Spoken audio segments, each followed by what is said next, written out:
Place de la Nation, point de départ de la marche de soutien des femmes aux forces de défense et de sécurité.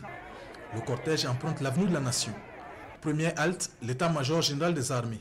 Là, elles entament en chœur l'hymne national.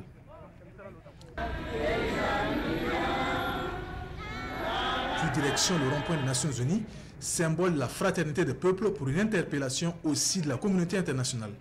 Des slogans contre les attaques terroristes. Au milieu des femmes, la première dame, Madame Sika Kabori.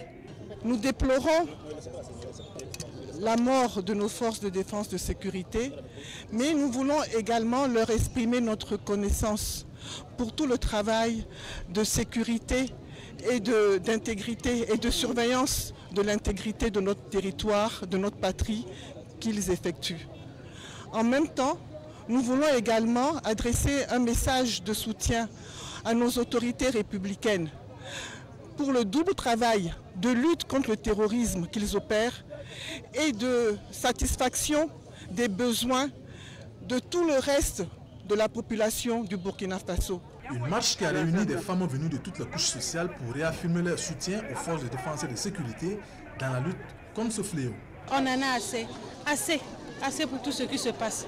Assez de voir nos frères, nos parents, nos tantes tomber sur les coups assassins de ces barbares. Nous sommes sortis massivement, vous voyez, pour soutenir nos forces de défense, pour interpeller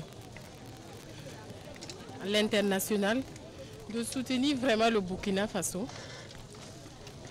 contre le terrorisme. Nous sommes touchés de partout, nous restons debout.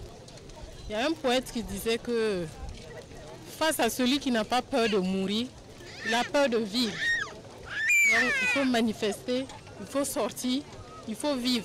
Après la marche, les femmes ont tenu à soutenir les forces de défense et de sécurité à travers des propositions au gouvernement. Propositions contenues dans cette déclaration remise au médiateur du Faso aux côtés de ces femmes dans cette action. Cette marche interpelle tous les dignes fils du Burkina Faso. Quelles que soient les divergences, quelles que soient les divisions, quelles que soient les positions qui peuvent amener des incompréhensions, nous devons comprendre que nous sommes tous burkinabés et que le Burkina doit rester un et indivisible. Aussi ces femmes qui pleurent, je suis aussi une mère. Je suis, avant d'être médiateur du Faso, une femme, une épouse. Et je pleure également nos enfants que nous perdons de cette manière civile. Le gouvernement fait beaucoup dans cette situation et nous demandons à ce qu'il fasse encore plus d'efforts. Parce que les mots aussi disent à son mal à casser. Il faut qu'on peut dire merci tant qu'il n'y a plus d'attaques terroristes. C'est avec espoir que ces femmes envisagent l'avenir, un avenir sous le sceau de plus de sécurité et de paix au Burkina Faso.